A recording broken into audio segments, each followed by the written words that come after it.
الله يبسط الرزق لمن يشاء من عباده ويقدر له إن الله بكل شيء عليم.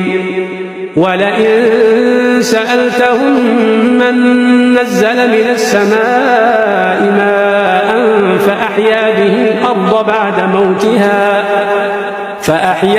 الأرض بعد موتها ليقولن الله.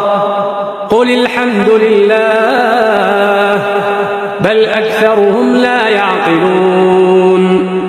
وما هذه الحياة الدنيا إلا لهو ولعب وإن الدار الآخرة لهي الحيوان لو كانوا يعلمون.